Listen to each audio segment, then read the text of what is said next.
الحمد لله رب العالمين إن الحمد لله نحمده ونستعينه ونستغفره ونؤمن به ونتوكل عليه ونعوذ بالله من شرور أنفسنا ومن سيئات أعمالنا من يهده الله فلا مضل له ومن يضلله فلا هادي له وأشهد أن لا إله إلا الله وحده لا شريك له وأشهد أن محمدا صلى الله عليه وسلم عبده ورسوله أرسله بالحق بشيرا ونذيرا اللهم صل وسلم وبارك على عبدك ورسولك نبينا محمد وعلى آله وأصحابه أجمعين أما بعد فإن خير الحديث كتاب الله وخير الهدي هدي محمد صلى الله عليه وسلم وشر الأمور محدثاتها وكل محدثة بدعة وكل بدعة ضلالة وكل ضلالة في النار ثم أما بعد فأعوذ بالله من الشيطان الرجيم بسم الله الرحمن الرحيم يا أيها الذين آمنوا اتقوا الله حق تقاته ولا تموتن إلا وأنتم مسلمون اللہ رب العالمین کے حمد و ثنا اور حضرت محمد مصطفیٰ صلی اللہ علیہ وسلم پر درود و سلام کے بعد معزز اور محترم اور بزرگ اور پیارے مسلمان بھائیوں، ہم اپنے خطبے کا آغاز کرنے سے پہلے اس بات پر غور کریں گے کہ جب خطبے کا آغاز ہوتا ہے خطیب صاحب الحمدللہ اللہ کی تعریف کے ساتھ اپنے خطبے کا آغاز کرتے ہیں۔ پیارے نبی فرماتے ہیں کہ کوئی بھی کلام اگر اللہ کی تعریف کے بغیر شروع ہوتا ہے تو وہ ناقص ہوتا ہے، بیکار ہوتا ہے۔ یہ ہو گئی پہلی بات۔ پھر جب ہم اللہ کی تعریف کے ساتھ خطبے کا آغاز کرتے ہیں، اس میں کتنی قیمتی باتیں چھپی ہوئی ہیں، غور کیجیے آپ۔ اللہ کی تعریف کس کس بات پہ آپ کریں؟ آپ کو اللہ نے انسان یعنی اشرف المخلوقات بنایا، مسلم بنایا، کفر سے بچایا، توحید کی نعمت سے نوازا، شرک سے بچایا، نماز چھوڑنے سے بچایا، نماز کی توفیق دی، جمعہ کے لیے آنے، بیماری سے بچایا، صحت مندی سے نوازا، آپ جمعہ کی نماز ادا کرنے کے لیے، خطبہ سننے کے لیے، نماز ادا کرنے کے لیے حاضر ہو گئے۔ اس کے بعد اللہ تعالیٰ نے آپ کے دل و دماغ کو سکون سے رکھا۔ جیسے بعض ممالک میں کہیں جنگ ہے، کہیں تنگی ہے، کہیں پریشانی ہے، کہیں مشکلات، سب پریشانیوں سے بچ کر ماشاءاللہ کھا کر پی کر چھٹی کی حالت میں نہا دھو کر وضو کر کے صاف کپڑے پہن کے خوشبو لگا کے دل لگا کر جمعہ کی عبادات اللہ کے لیے پیارے نبی کے طریقے پر انجام دیں گے۔ یہ توفیق آپ کو اور ہم کو حاصل ہوئی تو الحمدللہ اس لفظ سے ہم خطبے کا آغاز کرتے ہیں۔ تو اللہ کی تعریف آپ کتنی بھی کریں، ہم اس قابل نہیں کہ تعریف کا حق ادا کر سکیں، پھر بھی کر لیتے ہیں۔ امید رکھتے ہیں کہ اللہ تعالیٰ ہماری طرف سے اس حمد و ثنا کو اور درود و سلام کو قبول فرمائے۔ یہ تو ہو گئی پہلی بات۔ دوسری بات وہی بشارت، خوشخبری کہ اگر کوئی بھی مسلمان جمعہ کے لیے نہاتا ہے، وضو کرتا ہے، صاف کپڑے پہنتا ہے، خوشبو لگاتا ہے، وقت سے پہلے آتا ہے، خطبہ غور سے سنتا ہے، خطبے میں کوئی بھی نامناسب حرکت نہیں کرتا، کوئی بات نہیں کرتا، خطبہ غور سے سن کر امام کے پیچھے جمعہ کی نماز ادا کر کے فارغ ہوتا ہے تو اس کے 10 دن کے گناہوں کی مغفرت اور بخشش ہو جاتی ہے۔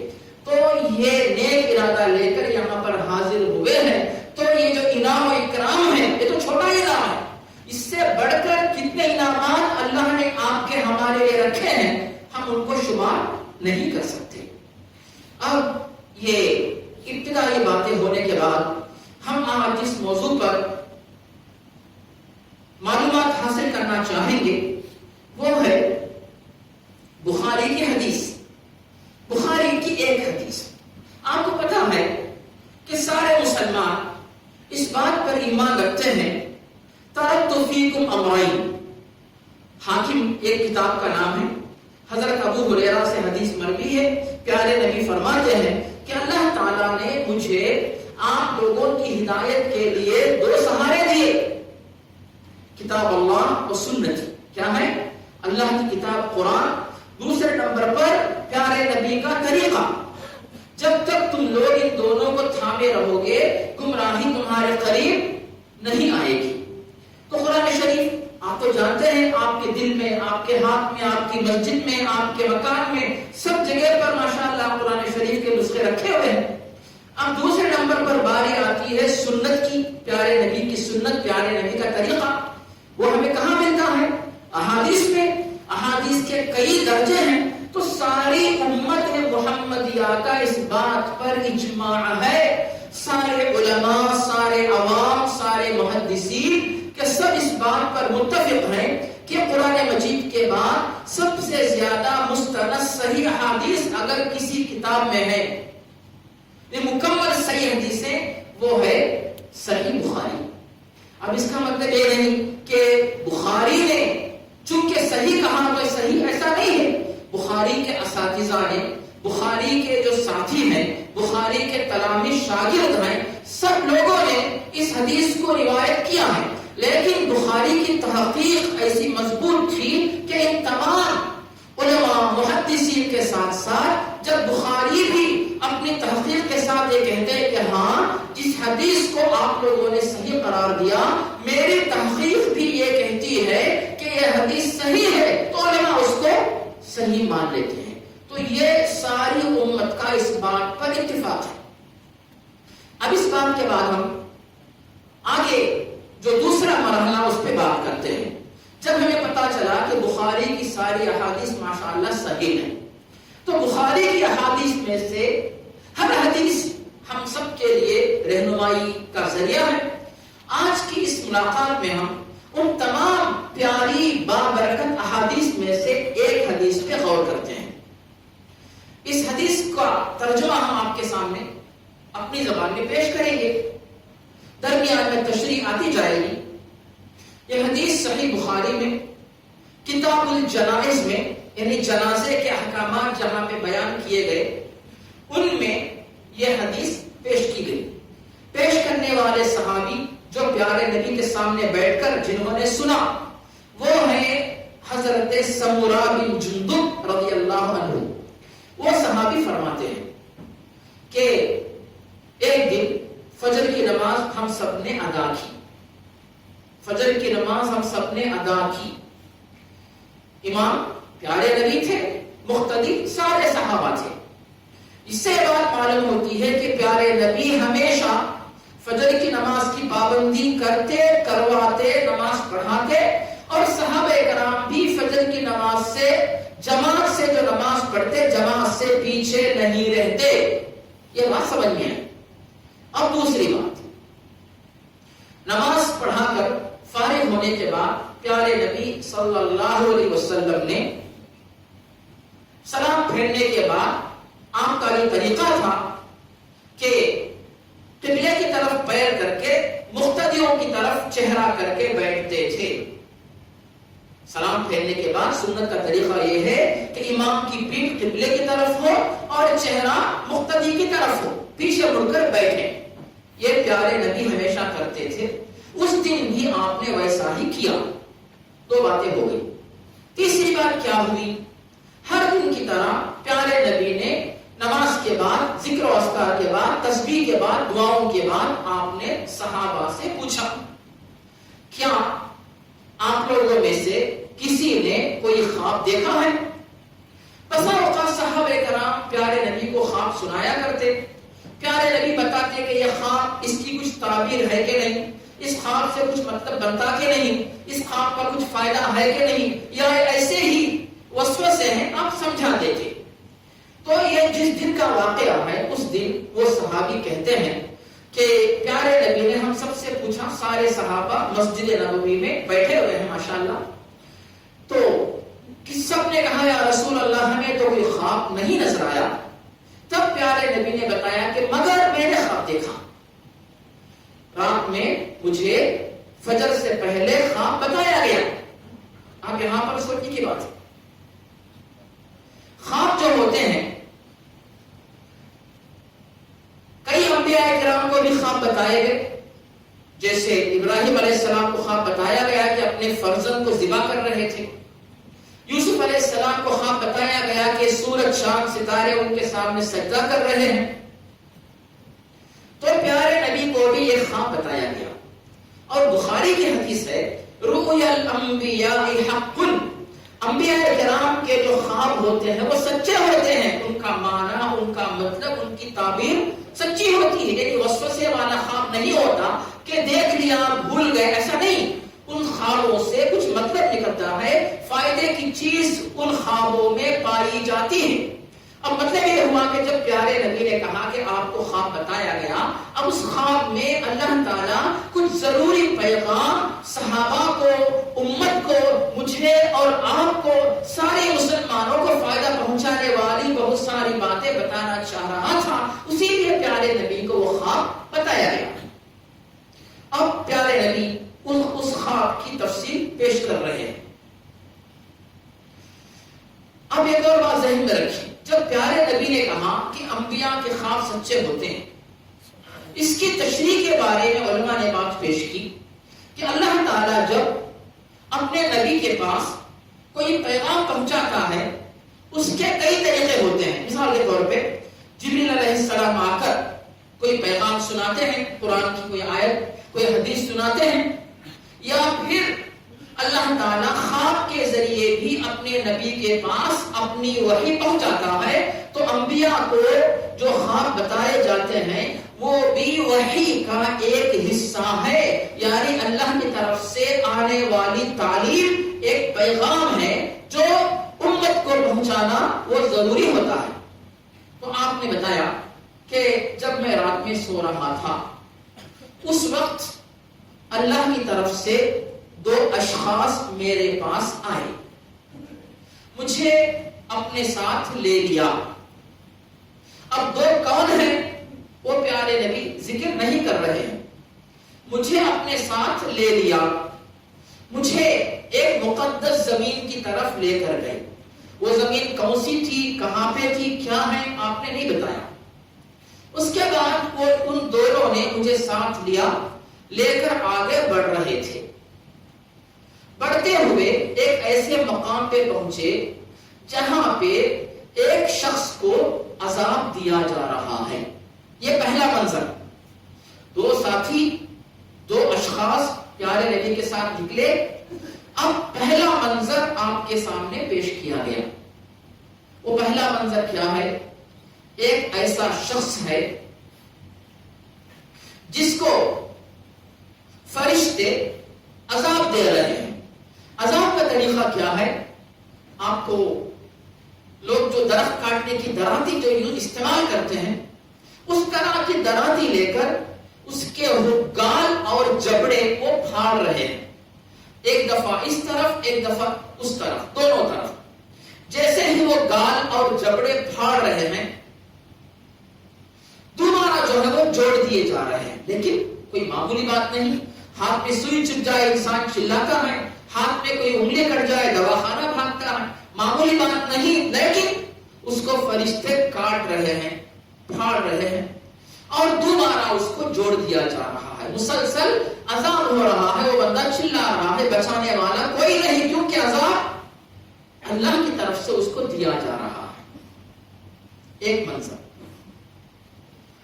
ان دونوں دوستوں نے، ساتھیوں نے پیارے نبی کو اپنے ساتھ لیا اور آگے نکل گئے. ایک اور جگہ پہنچے، وہاں پر ایک بندہ چہرے کے بل لیٹا ہوا ہے، اس کے پیچھے ایک فرشتہ کھڑا ہوا ہے. اس کے سر کو کبھی چٹان پھینک کر توڑتا ہے، کبھی بہت بڑے ہتھوڑے سے مار کر سر توڑتا ہے. جب چٹان سے اس کے سر کو مارتا ہے تو پتھر دور جا کے وہ گرتا ہے.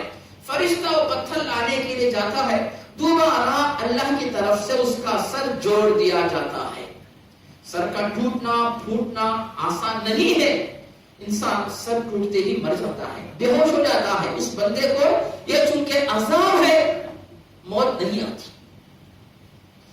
اب اس کے بعد ان دونوں نے پیارے نبی کو اپنے ساتھ لیا اور آگے گئے. تیسرا منظر یہ تھا کہ ایک ناپاک خون کی نہر بہہ رہی ہے. خون بہ رہا ہے، اس میں کئی آدمی جن کو عذاب مل رہا ہے، لیکن ایک کا ذکر پیارے نبی کر رہے ہیں۔ ایک بندہ وہ گندے خون میں پھنسا ہوا ہے، باہر آنا چاہتا ہے۔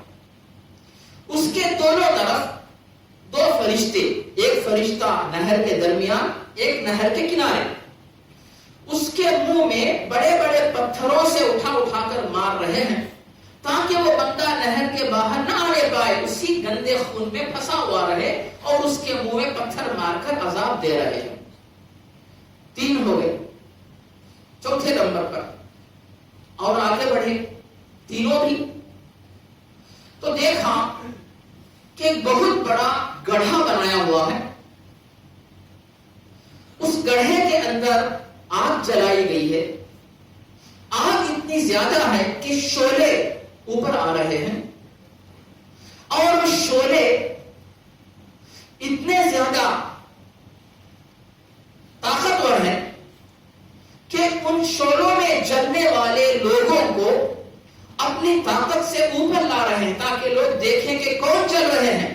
پھر وہ شعلے جب آگ تھوڑی سی تھمتی ہے تو وہ لوگ اندر چلے جاتے ہیں، لیکن باہر آ نہیں پاتے۔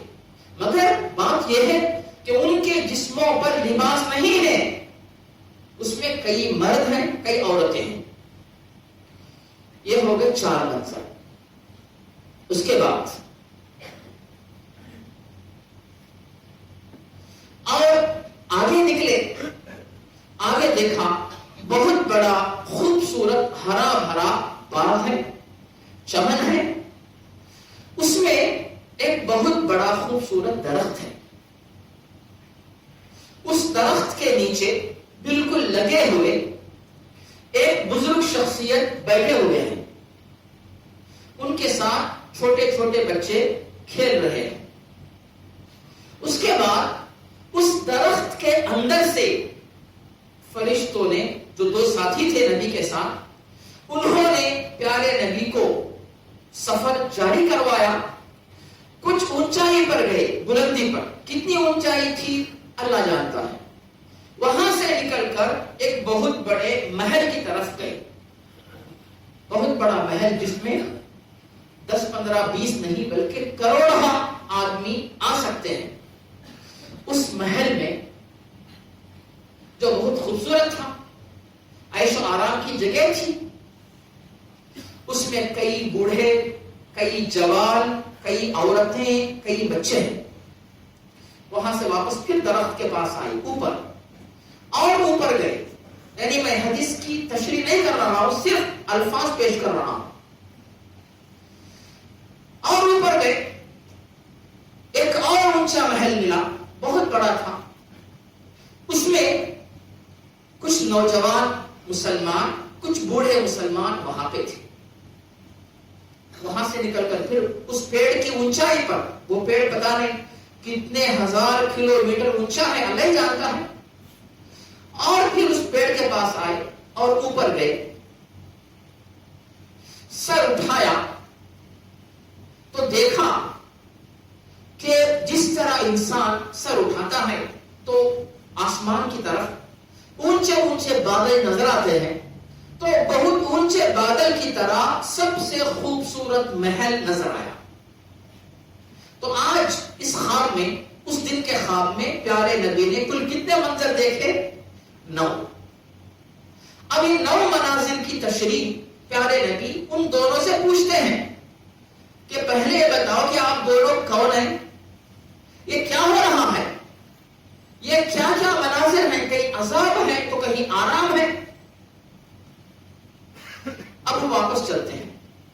سب سے پہلی بات، یہ دونوں کون تھے؟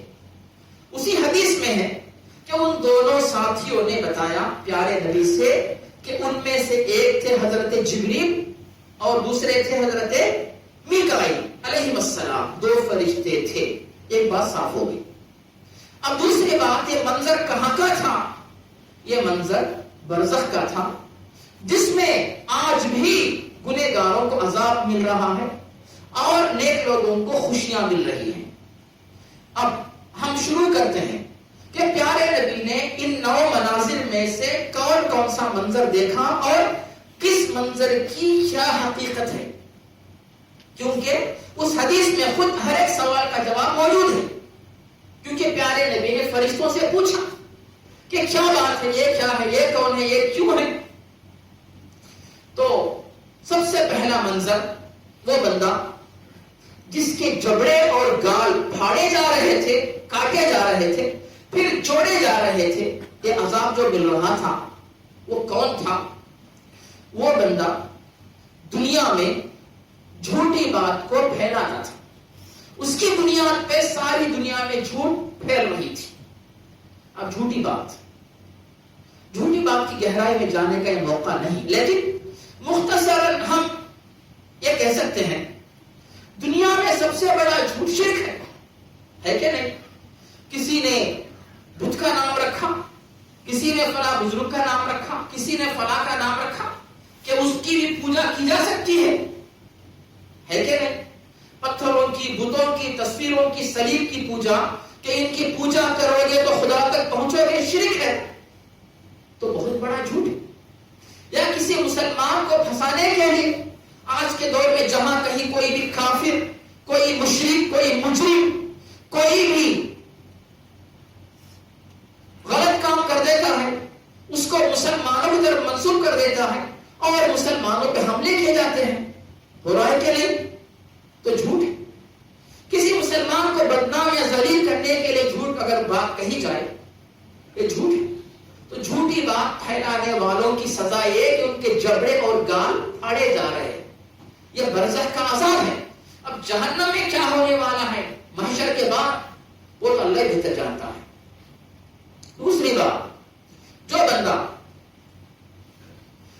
چہرے کے بل سو رہا ہے، فرشتے اس کے سر کو کبھی چٹانوں سے کبھی ہتھوڑوں سے مار کے اس کا سر توڑ رہے ہیں، یہ وہ بندہ جس نے قرآن کو یاد تو کیا لیکن یاد کرنے کے باوجود صبح تہجد کی نماز نہیں پڑھتا ہے، کیونکہ قرآن کو یاد رکھنے کا طریقہ ہے تہجد پڑھنا، اور دن بھر قرآن پر عمل نہیں کرتا۔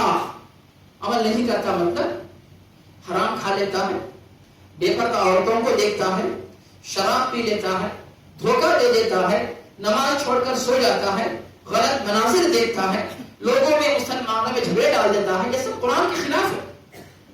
اور بہت کچھ باتیں ہم ان سب کو اس وقت پیش کرنے کا وقت نہیں۔ اس کی سزا یہ بتائی جا رہی ہے، اس کا دماغ جو غلط سازش کرتا ہے، اسی دماغ کو فرشتے ہتھوڑے سے کچل رہے ہیں۔ تیسرے نمبر پر جو بندہ خون کی نہر میں پھنسا ہوا ہے، فرشتے اس کے منہ میں پتھر مار رہے ہیں، وہ تھا دنیا میں سود کھانے والا۔ حرام کھانے والوں کی سزا یہ ہے، سود ہے، رشوت ہے، چوری کا مال ہے، دھوکے کا مال ہے۔ اب یہ جو آپ کو پتا ہے چرچوں کے اندر جو فادر بن کے بیٹھے ہیں، لوگوں سے پیسہ لے کے یہ کہتے ہیں ہم تمہارے گناہ معاف کریں گے، یا درگاہوں پہ بیٹھ کر مزار کے نام سے چندہ وصول کرنے والے کیا کھا رہے ہیں؟ یہ حرام کا مال نہیں۔ اب اس کے بعد چوتھے نمبر پر جو گڑھے میں آگ جل رہی ہے، شولوں میں لوگ اوپر تک آ کے پھر نیچے واپس جا رہے ہیں، ان کی جسم پر لباس بالکل نہیں، وہ ہے زناکاری کرنے والے۔ زناکاری یعنی ناجائز بدکاری کا کام۔ نوجوان بچوں کی شادی کرو اور حلال طریقے سے شوہر اور بیوی کا ملنا، یہ ثواب کا کام، اس پر اجر ہے۔ وہی تعلق اگر شوہر اور بیوی سے ہٹ کر کسی اور کی طرف چلا جاتا ہے، اسے زناکاری کہا جاتا ہے، جو کہ بدترین گناہ ہے، جرم ہے، حرام ہے۔ اس کی ایک سزا یہ بتائی جا رہی ہے۔ اب جہنم میں کیا ہوگا اللہ ہی بہتر جانتا ہے۔ اب یہ 4 منظر برزخ کے جو عذاب دیے جا رہے ہیں وہ آپ نے سن لی۔ اب اس کے بعد آگے چل کر پیارے نبی جو فرماتے ہیں کہ میں نے ایک باغ میں، ایک چمن میں بہت بڑے درخت کو دیکھا جس کے سائے میں یا جس کے نیچے ایک بزرگ شخصیت بیٹھی ہوئی ہے، وہ کون تھے؟ فرشتوں نے بتایا کہ یہ تھے حضرت ابراہیم علیہ السلام۔ ان کے ساتھ جو چھوٹے چھوٹے بچے کھیل رہے ہیں، وہ چھوٹے بچے ہیں جو بچپن میں ہی اپنے ماں باپ سے جدا ہو کر فوت ہو گئے۔ ماں باپ سے تو بچے محروم ہو گئے، لیکن اللہ تعالیٰ نے ان کے حقیقی ماں باپ سے بہتر باپ ابراہیم علیہ السلام، ہمارے ماں باپ سے بہتر ابراہیم علیہ السلام ہے۔ تو ابراہیم علیہ السلام ان بچوں کو لے کر بیٹھے ہوئے ہیں۔ ابراہیم علیہ السلام ان کے ساتھ کھیلتے، وہ بچے ابراہیم علیہ السلام کے ساتھ کھیل رہے ہیں۔ اس کے بعد اس درخت کے اوپر جاتے ہوئے فرشتوں نے جو پہلے محل میں پہنچایا، برزخ میں جو آرام کر رہے ہیں، اس میں کیا بتایا؟ بہت سارے بوڑھے، نوجوان، عورتیں، بچے سب ہیں۔ تو پیارے نبی جب پوچھتے ہیں، فرشتے بتاتے ہیں کہ یہ جو ہے عام مسلمانوں کا مقام ہے، جو دنیا میں فوت ہو گئے، ان کو برزخ میں یہ خوشی مل رہی ہے۔ اب یہاں پر یہ جنت کا منظر جو برزخ کے لیے دیا گیا، لیکن جنت کے بارے میں آپ کو یہ بات یاد ہونی چاہیے کہ جب لوگ جنت میں جائیں گے وہاں بوڑھا کوئی نہیں ہوگا۔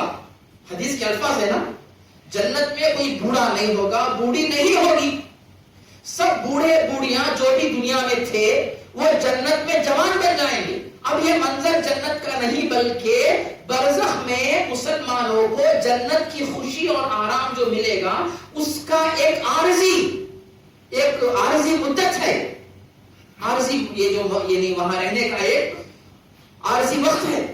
تو اس کے لیے یہ بتایا جا رہا ہے کہ اس میں بہت سارے بوڑھے ہیں جو بڑھاپے میں فوت ہوئے، بہت سارے جوان ہیں جوانی میں فوت ہوئے، بہت ساری خواتین، بہت سارے بچے وہاں پر بھی موجود ہیں۔ اس کے بعد ایک اور محل میں تشریف جو لے گئے، اور اونچا اور خوبصورت، اس کے بارے میں پیارے نبی فرماتے ہیں، فرشتوں نے مجھے بتایا اس میں امت محمدیہ کے شہید، جو لوگ اللہ کی راہ میں شہید ہوئے، اس میں بوڑھے بھی ہیں اور جوان بھی ہیں۔ کئی لوگ بڑھاپے میں شہید ہوئے، کئی لوگ جوانی میں شہید ہوئے۔ مثلا ہمارے پیارے نبی سے پہلے زکریا علیہ السلام بڑھاپے میں شہید ہوئے، یہودیوں نے شہید کیا ان کو، اور یحییٰ علیہ السلام کو جوانی میں شہید کیا۔ اور پیارے نبی کے بعد، بلکہ پیارے نبی کی زندگی میں حضرت حمزہ رضی اللہ عنہ شہید ہوئے، مصعب بن عمیر رضی اللہ عنہ شہید ہوئے، اور اسی طرح پیارے نبی کے فوراً بعد، بلکہ پیارے نبی گزرنے کے تقریباً 14 سال کے بعد حضرت عمر بن خطاب رضی اللہ عنہ شہید ہوئے، حضرت عثمان بن عفان رضی اللہ عنہ شہید ہوئے، حضرت علی رضی اللہ عنہ شہید ہوئے، حضرت حسین رضی اللہ عنہ شہید ہوئے۔ تو شہیدوں کا وہ مقام برزخ کا بتایا گیا کہ ایسے عزت والے مقام میں یہ لوگ رہیں گے۔ اب اس کے بعد ایک آخری منظر بچ گیا، وہ ہے سارے محلوں سے بڑھ کر سب سے اونچا محل، جو ان تمام محلوں کے مقابلے میں ایسے لگتا ہے کہ زمین اور بادلوں میں جتنا فرق ہے اتنا وہ محل اونچا ہے اور خوبصورت، سب سے خوبصورت ہے۔ تو جب پیارے نبی نے پوچھا فرشتوں سے کہ وہ کس کا محل ہے جو سب سے خوبصورت ہے، فرشتوں نے کیا بتایا کہ اے پیارے نبی، وہ آپ کا محل ہے، برزخ میں آپ کو ملنے والا محل وہ ہے۔ یہ بخاری کی حدیث، پیارے نبی اپنی زبان سے اللہ کی طرف سے آیا ہوا پیغام آپ کو ہم کو بتا رہے ہیں کہ وہ پیارے نبی کا بہت بڑا محل ہے۔ تو اب ہر انسان کو یہ شوق ہوتا ہے، ایک یعنی انسان سوچتا ہے، دلچسپی رہتی ہے کہ میں دیکھوں اندر کیا ہے۔ پیارے نبی نے پوچھا کہ اتنی اونچائی تک تم مجھے لے کر آئے، آپ اس محل تک بھی پہنچا دو جو سب سے اونچا، سب سے خوبصورت ہے، جو مجھے ملنے والا ہے، اس میں مجھے جا کر دیکھنے دو اور داخل میں ہونا چاہتا ہوں۔ تو فرشتوں نے کیا کہا، اے پیارے نبی، ابھی تک آپ دنیا کی زندگی سے فارغ نہیں ہوئے، یہ برزخ کی زندگی میں آنے والوں کا مقام ہے. ابھی آپ کی زندگی کی مدت ماشاءاللہ باقی ہے.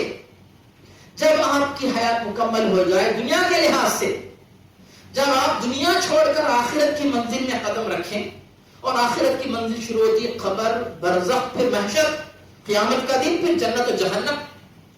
تو پیارے نبی صلی اللہ علیہ وسلم کو فرشتے ادب کے ساتھ یہ بات پیش کرتے ہیں آپ کے سامنے کہ ابھی آپ کی زندگی باقی ہے. جب آپ اپنی دنیا کی زندگی مکمل کر کے برزخ کی زندگی میں قدم رکھیں گے، تب آپ جو ہے اپنے اس محل میں آ کر انشاءاللہ آرام کر سکتے ہیں. جب تک آپ، ہماری گزارش ہے کہ اس محل میں آپ تشریف نہ لے جائیں. تو یہ اس طرح پیارے نبی صلی اللہ علیہ وسلم نے اس وقت جو خواب آپ کو بتایا گیا وہ اپنی امت کے سامنے پیش کیا.